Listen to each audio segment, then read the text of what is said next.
Ootko huomannut, että meille naisille aina myydään kaikenlaisia kauneushöpsötyksiä suorastaan? Ainakin itse tunnistan ja huomaan, että mulle feediin tai muualle niin tulee koko ajan kaikkea sellaista, että 10 päivässä 10 kiloa pois, tai syöt tämä pilleri, niin laihdut, tai käytä tätä ja tätä rasvaa, niin sun iho hehkuu, ja blää blää blää. Ja koko ajan tulee kaikkea sellaista, että ihan, niin oikeastaan itselle tulee jopa semmoinen fiilis, että onko mä jotenkin niin kuin, jonkun markkinoijan mielestä niin kuin ruma ja läski ja niin kuin kauhea tyyppi, kun mulle näitä kaikkia, niin kuin, että mä en olisi ikinä niin kuin riittävä ja hyvä ja kaunis. Mä tiedän, onko tää vaan mun juttu. Pistäkää kommenttia, että onko mä yksin tämän mun ongelman kanssa.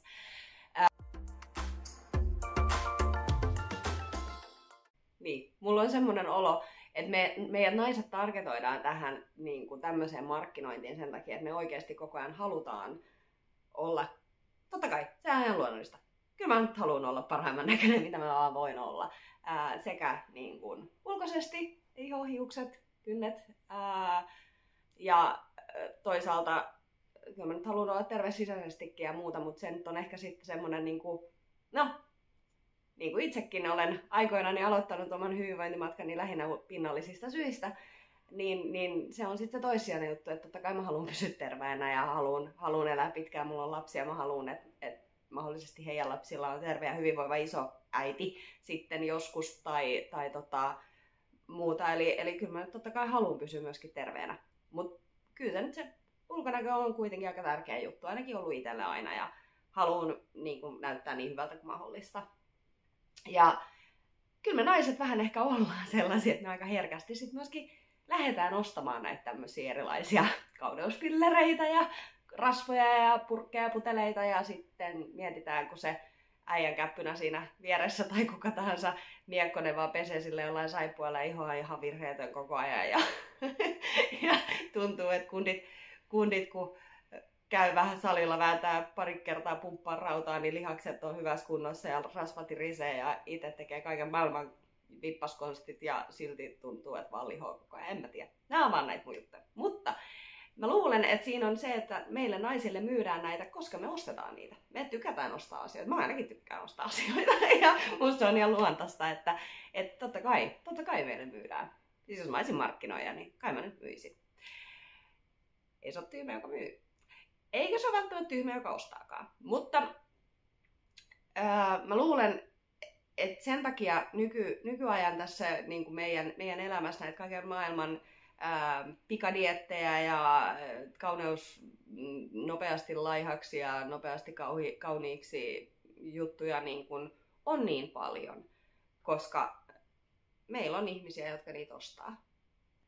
Ja samoin, kun mietitään vaikka esimerkiksi appeja, mitä meillä on puhelimessa, tai ihan nykyajan puhelimia, niin on maailman näitä kaikenlaisia ihan filttereitä ja muita ja kuvanmuokkausta ja muuta. Ja sehän on, jos Instagram-feediäkin katsoo, niin kyllä siellä aika pitkälti naiset saattaa olla, että siellä on vähän jostain kurveista otettu tai muuta, että saadaan näyttämään ehkä vähän paremmalta kuin oikeasti on. Eikä siinä mitään, se on ihan ok.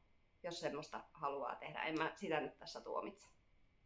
Mutta tämä aiheuttaa tietenkin sitten semmoisen kääntöpuolen, että esimerkiksi kun meillä on paljon hyviä treenareita, miksi niitä sanotaan, valmentajia, personal trainereita, on ravintovalmentajia ja muita, niin huomaa, että suomalaisessa mäkin olen nyt seurannut muutamien markkinointia tässä kesän kynnyksellä siitä, että minkälaista markkinointia ja mainontaa meidän suomalaiset PT:t ja ravintovalmentajat tekee, niin monilla on just tällaisia, että kiinteäksi 4 viikossa, tehodietti 12 viikossa, syö näin viikon, niin oot sit tosi hoikka ja muuta.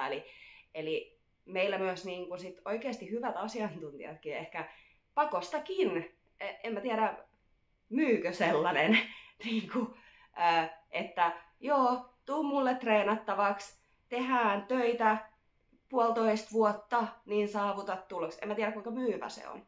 Ja se on tietenkin ehkä sitten niinku, kertokaa mulle, että ostaisitteko palvelua personal trainerilta tai ravintovalmentajalta, jos siinä olisi, että tehdään tiukkaa duunia seuraavat 1,5 vuotta, niin kyllä saavutat tuloksesi. Ja niinhän sen oikeasti ehkä pitäisi ollakin, että itse kun tässä mäkin tein aika semmoisen pikaisen radikaalin muutoksen, ja mä voin siitä kyllä täällä kanavalla tehdä videota myös, että miten mä sen tein. Mä en sano, että se on tervein tapa ja järkevin tapa. Että kyllä mä niin kun, nyt mitä enemmän asioista on oppinut, niin mitä pidemmän, niin kun tavallaan, että jos sulla on ollut pitkään haasteita oman painos kanssa vaikka, niin kyllä se muutosmatkakin on pitkä. Et jokainen voi ehkä kysyä itseltä, että jos nyt mä taikasauvaa tässä teille heiluttelen ja teiltä tippuu se paino, minkä ikinä haluattekaan, on se sitten 10 kiloa, 20 kiloa, 50 kiloa, mikä ikinä se onkaan se paino, mikä pitäisi muka saada pois, niin jos toisitte huomenna aamulla siinä painossa, mikä on aina ollut unelma, niin osaisitteko te ylläpitää näillä tiedoilla, mitä teillä on, tällä elämäntavalla, mikä teillä on ollut, niin pystyisittekö te ylläpitää sitä painonpudotusta vai hiipiskö se taas aina sitten takaisin? Ja tämä on ehkä mun mielestä semmoinen hyvä kysymys itselle, että ei se niinku lopputulos ole kaikki, vaan se asia, mitä on oppinut siinä matkan varrella. Ja se on myös siis tämän mun kanavan tarkoitus, että kun mä oon oppinut tässä paljon asioita ja mä oon oppinut, mitä mä oon tehnyt väärin aina, niin kuin aikaisemmin, ja myös nyt teen asioita väärin. En mä sano, että mä oon mitenkään täydellinen, eikä mun mielestä tarvitse ollakaan. Mä oon ihminen, musta on ihan ok, mutta et se, että se muutosmatka auttaa meitä sit myöskin silloin jatkossa. Ja kyllä mun mielestä sen vanha suomalainen sanottaa, että ei se määränpää, vaan se matka. Niin kyllä se näin aika pitkälti mun mielestä aika monessa asiassa ja myös tässä asiassa pätee. Ja nyt kun mä puhun tässä koko ajan niin laihdutuksesta, painon pudotuksesta, niin täytyy vielä todeta, että siis terveyshän ei ole välttämättä koko, me ollaan kaikki erilaisia ja se on niin kuin ne omat tavoitteet ja omat ajatukset ja se, missä itsellä tuntuu hyvältä, niin sehän on se mikä on niin kuin, mikä määrittelee minkäkin asian, enkä mä siihen ota kantaa, että kaikkeen pitäisi painaa joku ihan sama mulle ja niin kuin, jos on tyytyväinen omaan itteensä ja voi hyvin ja ei ole terveydellisiä ongelmia, niin ei sillä painolla ole oikeasti mitään merkitystä. Ja täytyy sanoa, että mä oon aina itse ollut semmoinen laiha läski nuorempana. Mä oon painanut tosi vähän. Mulla ei ole ollut yhtään lihaksia nuorempana. Tai no ehkä varmaan sellaiset pakolliset, että pystyy liikkumaan noin niin kuin kävellen, mutta ei mitään lihaksia.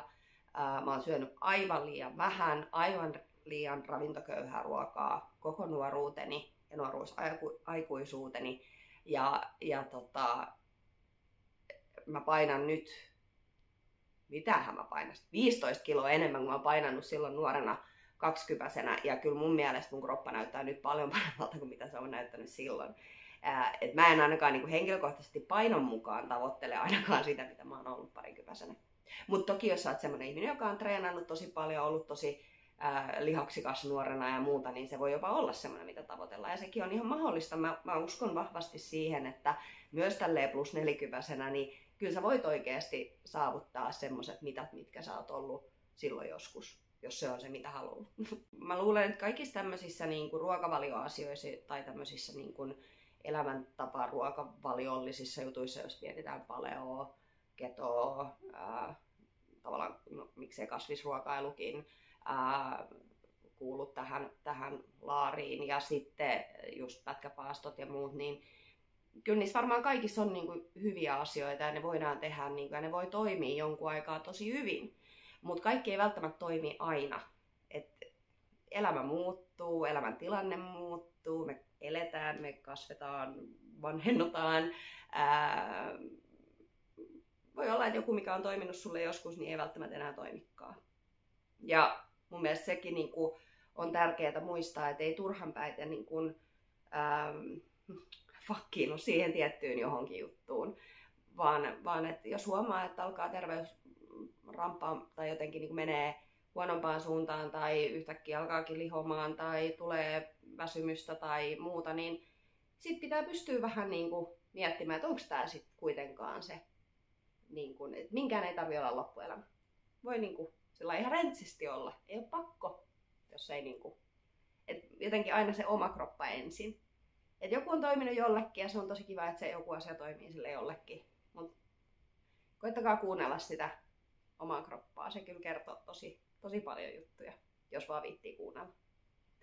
Ja sitten näissä keto- ja paastojutuissa, niin tutkimuksiahan on niistä tehty tosi paljon ja kaikenlaista tutkimustulosta on olemassa ja ne on toimivia, niin kuin todettu joillekin henkilöille, ja todella toimivia. Mutta suurin osa tutkimuksista on tehty miehillä. Ja nyt jos mennään tähän niin kuin miehet ja naiset, niin kyllä me vaan ollaan aika erilaisia. Meidän kropat, meidän hormonitoiminta, me ollaan tosi erilaisia biologisesti. Ja miehille, niin heidän kroppa kestää ja sietää hyvinkin hyvin just esimerkiksi ketodietin tapaista ruokavaliota tai pätkäpaastoja, niin pitkiäkin paastoja miesten kroppa saattaa kestää helposti. Mutta niissä tutkimuksissa, kun ei ole otettu huomioon, niin kuin miten ne vaikuttaa naisiin, niin niitä tutkimustuloksia ei voi ihan suoraan ottaa. Niin kuin puhutaan tämmöisistä, esimerkiksi plus 35-vuotias nainen on vielä pitkään hedelmällisessä iässä. Niin, ja muutenkin sitten, kun puhutaan niin kuin menopausista ja muusta, niin ne ei ole välttämättä hirveän optimaalisia meidän niin kuin hormonitoiminnan kannalta. Ja pitää niin kuin muistaa se, että miesten hormonit muuttuu ehkä kerran kuukaudessa tai puolessa vuodessa tai muuta, jos sitäkään. Ja meillä naisilla oikeastaan niin kuin päivän aikana jo, niin kuin yhden päivän aikana hormonit heittää häränpyllyt niin kuin riippuen aamusta tai illasta ja siitä, että mikä sun kuukautiskierron vaihe on tai onko sulla mahdollisesti jotain kierrukkaa tai muuta käytössä, niin sittenhän se vähän muuttuu, mutta niin kuin, tai muuta ehkäisyä, hormonaalista ehkäisyä, mutta niin kuin me naiset eletään niitä hormoneita ihan päivittäin ja silloin niin kuin ei voi olettaa, että jos tutkimukset on tehty miehille, niin että ne samat pätee meille naisille. Se on vaan niin kuin mun mielestä ihan loogista. Ja sitten on tämä toinen juttu, että meidän naisilla on myös usein tosi huono suhde ruokaan. Meitä on ehkä sieltä niin kuin jopa ihan varhaisnuoruudesta asti niin ehkä arvosteltu. En niin kuin tiedä, mutta niin. Voi olla, että joku joskus on kommentoinut, että oletpa sinä pyöristynyt tai ai noinko paljon sä syöt tai tulee semmoisia pieniä kommentteja, jotka on niinku ohimeneviä siinä hetkessä, mutta ne jää tänne. Ainakin itsellä on muutamia tämmöisiä, mitä on tunnistanut, että mulla on ihan aika nuorena sanottu jotain ja mä edelleen mietin sitä. Ja mulla on siis ihan rehellisesti, niin kuin todettu, mä oon aina syönyt liian vähän ruokaa. Aina, paitsi nyt toivottavasti syön tarpeeksi, mutta se on vaatinut tosi paljon töitä, että mä oon päässyt tavallaan siihen pisteeseen, että mä voin syödä ja niin kun, että mä voin syödä, niin kun, toki mä teen valintoja siinä, että mitä mä syön, mutta että mä voin syödä paljon ja mä en paisu kuin pullataikina. Ja vaikka paisuisinkin hetkellisesti kuin pullataikina, niin ehkä sitten voi miettiä, että onko mulla jotain intoleranssia johonkin ruokaa. Mutta niin se, että meillä naisilla voi olla niin tosi huono suhde ruokaan ja just ruoan määrään. Ja tavallaan tämmöiset jotkut just keto- ja paastotyyppiset dietit, niin ne voi vaan niin oikeasti pahentaa sitä suhdetta siihen ruokaan. Että sekin, niin kuin, että kannattaa koittaa itseään vähän tutkailla, sisältää, että mikä on sitten se oikea tapa itselle. Samoin on nyt nousevana koko ajan tämä tämmöinen niin kuin intuitiivinen syöminen. Niin joo, siinä on hirveän hyvä ajatustausta siinä intuitiivisessa syömisessä, mutta jos sä nyt intuitiivisesti, minun intuitioni sanoo, että minä menen tuonne irttari-osastolle ja minun tekee mieli karkkia, niin onko se sitten oikeasti ehkä sitten semmoista intuitiivista syömistä, että mä itse kannatan sitä ajatusmallia kyllä, mutta vasta siinä vaiheessa, kun on opetellut uudestaan ehkä sen suhteen siihen ruokaan ja tunnistaa niitä omia tavallaan kropan merkkejä siitä, että esimerkiksi minulla itselläni on semmoinen, että kun mun tekee mieli makeeta, niin mä nykyään tiedän, että se tarkoittaa, että mä en ole juonut tarpeeksi.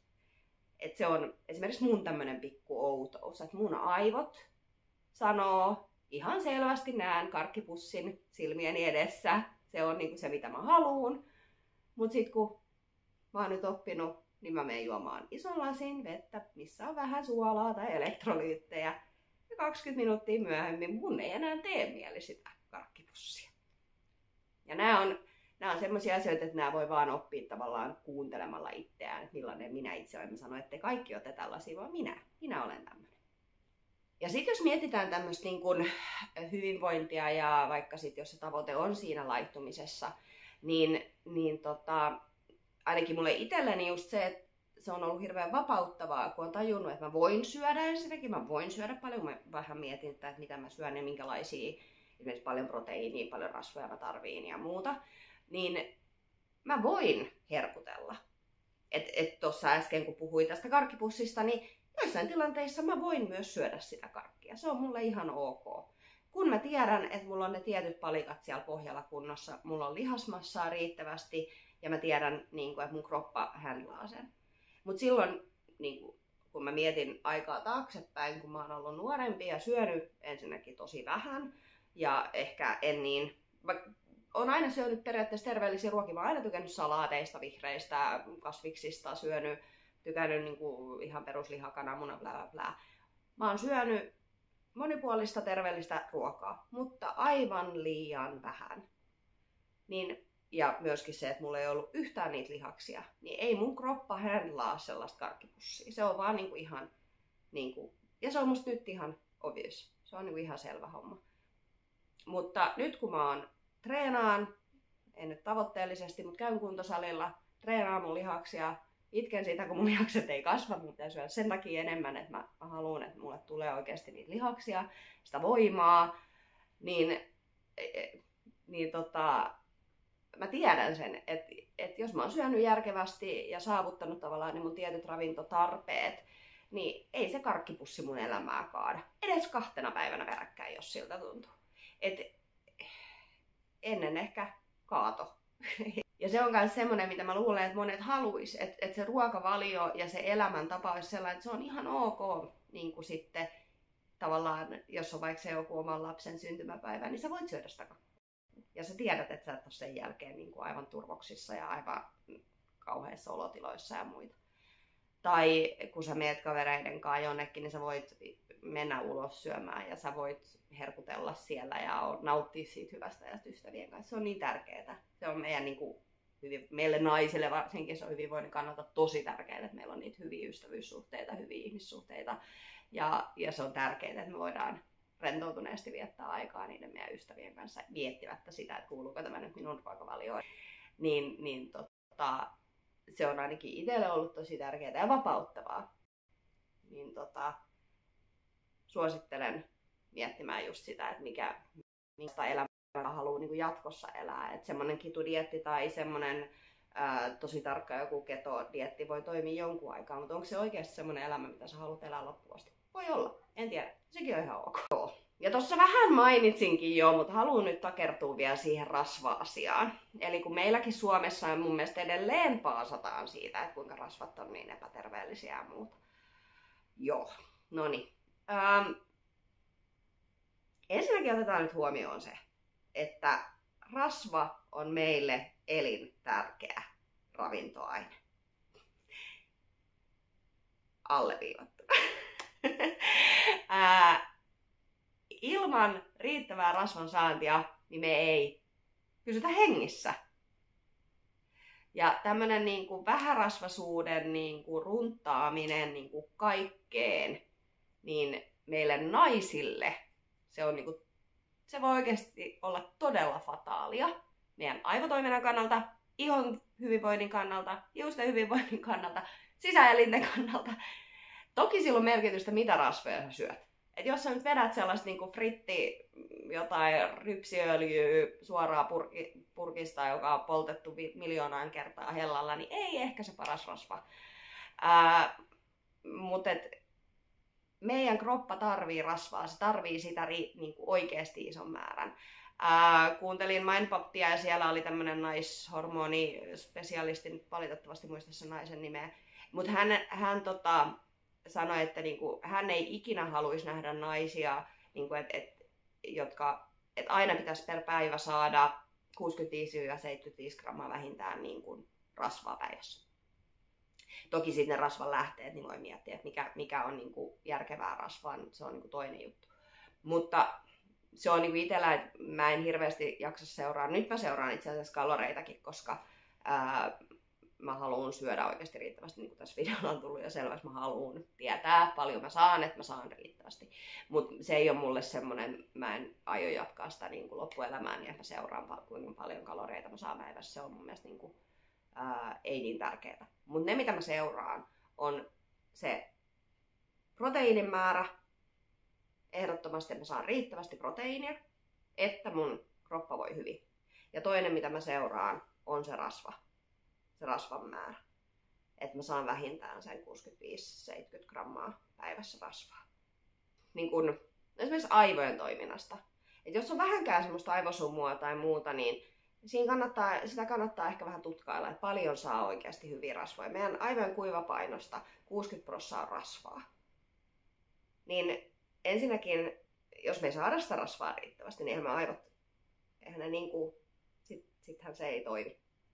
Ja sitten taas, jos me saadaan vääränlaisia huonolaatuisia rasvoja, härskiintyneitä rasvoja ja semmosia, niin sit se on se toinen juttu, että meidän aivot imasee kyllä kaiken tarvitsemansa niin sanotusti kropasta. Ja jos se on huonolaatuista, niin ei voi olettaa, että meidän aivotkaan olisi hirveän hyvälaatuiset. Ja rasvat on tosi tärkeitä myöskin meidän niin naisten hormonien toiminnalle. Ja meidän hormonit ei voi toimia optimaalisesti, jos me ei saada riittävästi laadukkaita rasvoja.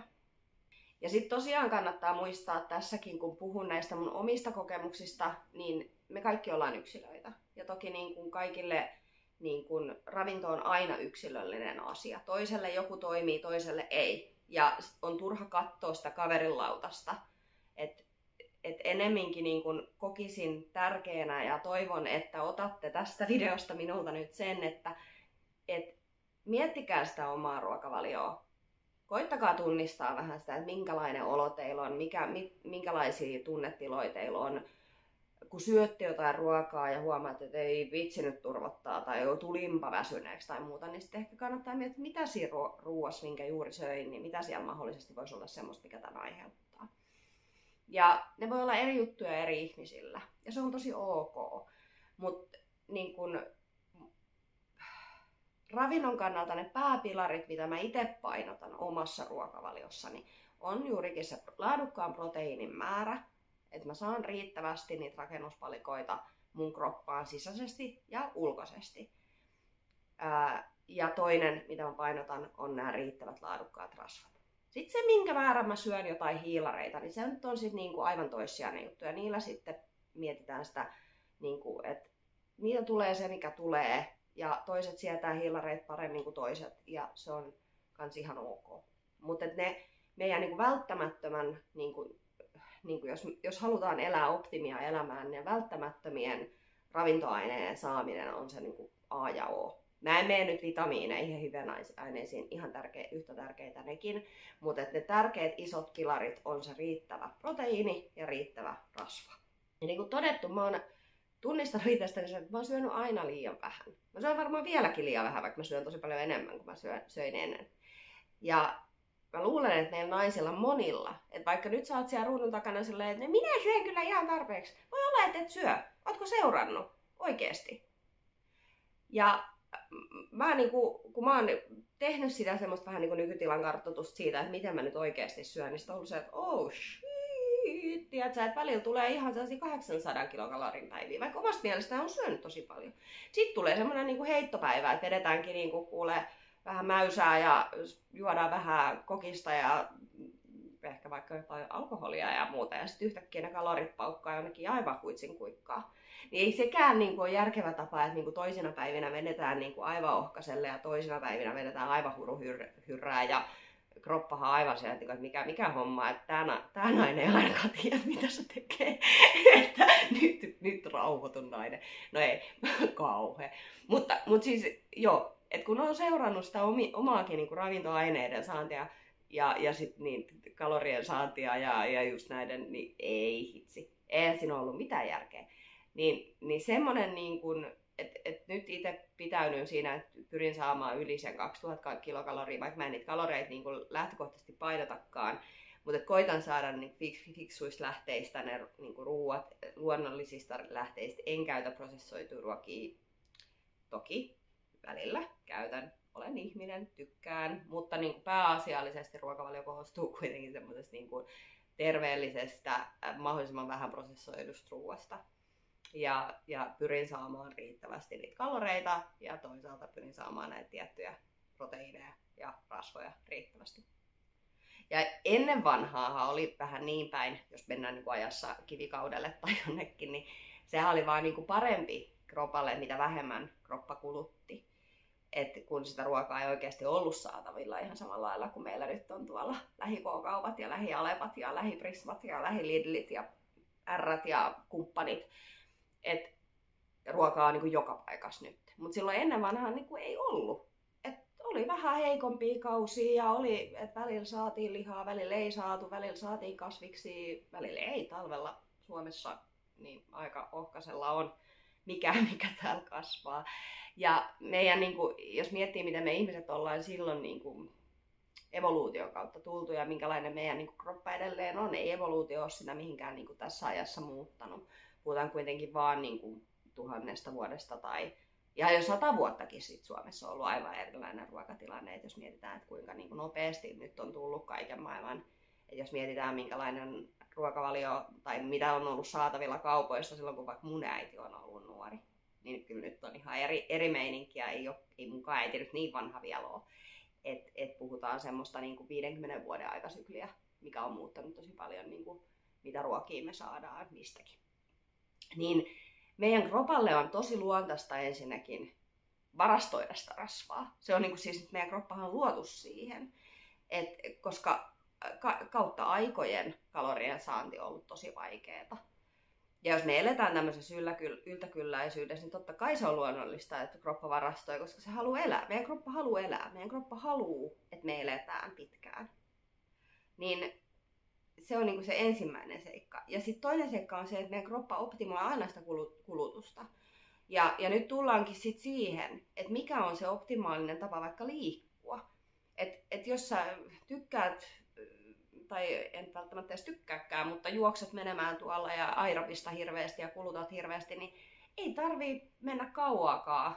Ihan muutamassa viikossa sun kroppa oppii siihen, että tää juoksee paljon, enpä kuluta tähän juoksemiseen niin paljon.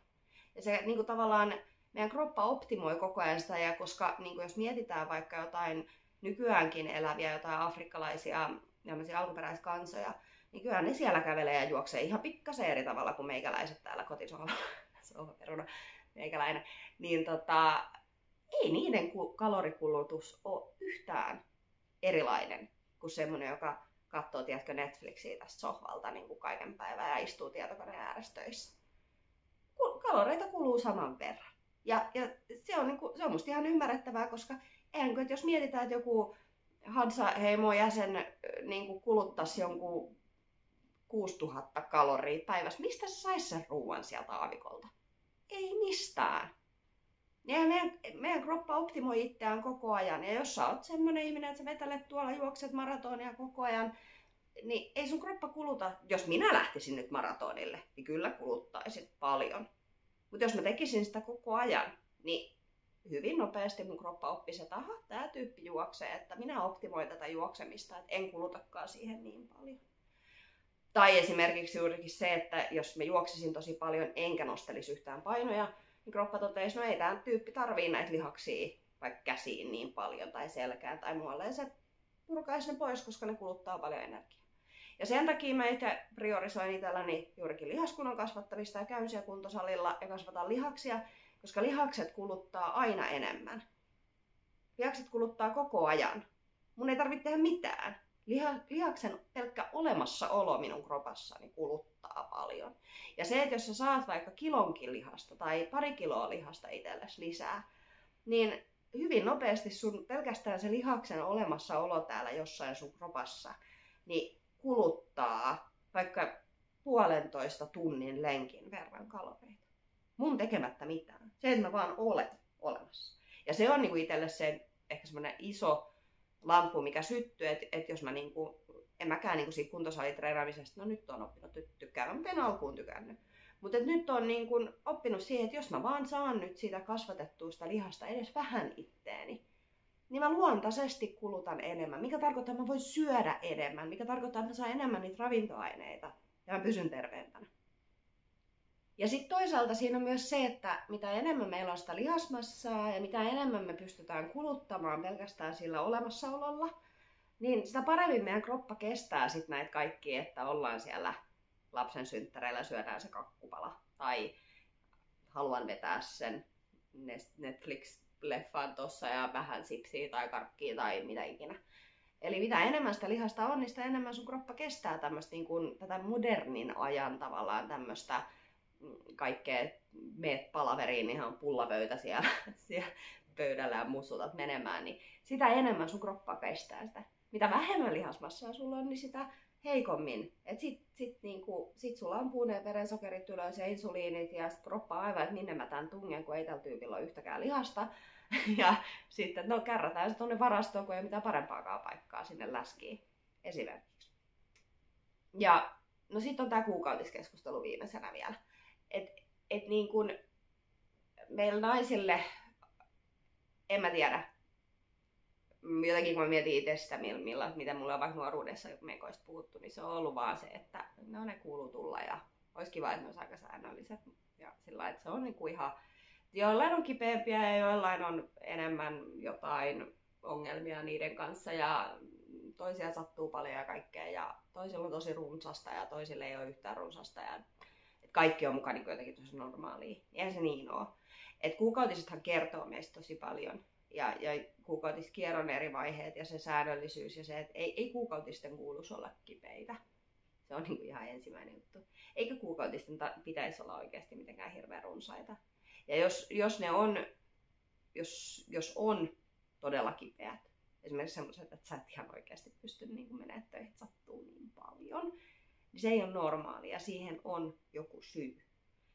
Ja ravinnolla tiedän, että pystyy tekemään tosi paljon. Mä nyt sanoin, että pystyy välttämättä kaikkea parantaa, mutta ravinnolla pystyy tekemään tosi paljon siihen juttuja ja tasoittaa tavallaan sitä hormonitoimintaa. Niin jos on semmoisia ongelmia, että tietää, että on aina ollut tosi kivuliaat, tosi runsaat menkat, tosi pitkäkestot, että tosi epätasaiset, että välillä on parin viikon väliä, välillä on kuukausia väliä tai muuta, niin niitä kannattaa aina vähän niin kuin tutkia ja miettiä. Ja jos koittaa niin kuin vaikka jonkun hyvän ravintoterapeutin tai muun kanssa niin käydä niitä juttuja läpi, niin varmasti saa niihin apua. Ja kuukautiset on meille naisille ehkä niin kuin paras feedback siitä, että kuinka terveitä me ollaan. Että jos kuukautiset on tosi säännölliset, suhteellisen niukat, pienikestoiset eikä kivuliaat, niin voidaan olettaa, että ainakin niin kuin lähtökohtaisesti kroppa toimii hyvin. Et se on niin kuin, sitä kannattaa seurata ja kannattaa niin kuin tutkailla itseään siltä kannalta. Meidän kroppa yrittää aina kertoa meille jotain. Me vaan ollaan pirun huonoja nykyajassa kuuntelee sitä, että mitä meidän kroppa tahtoo sanoa. Niin kuin todettu, haluan karkkia. Ai, on nestehukka. Meidän se tavallaan intuitio sen, niin kuin, että mitä meidän kroppa oikeasti tarvii, niin se on aika, ainakin itselläni, niin todella ollut heikolla hapella. Et kannattaa aina, jos tulee joku ihottuma tai juksi rupeaa tippuu tai iho on tosi kuiva tai turvottaa yhtäkkiä tai kuukautiset on kivuliaat tai mitä näitä nyt on, aivosumuja ja väsymystiloja ja muita, niin se on meidän kropan tapa kertoa, että nyt kaikki ei ole ihan kunnossa, että jotain pitäisi tehdä. Koitetaan kuunnella paremmin.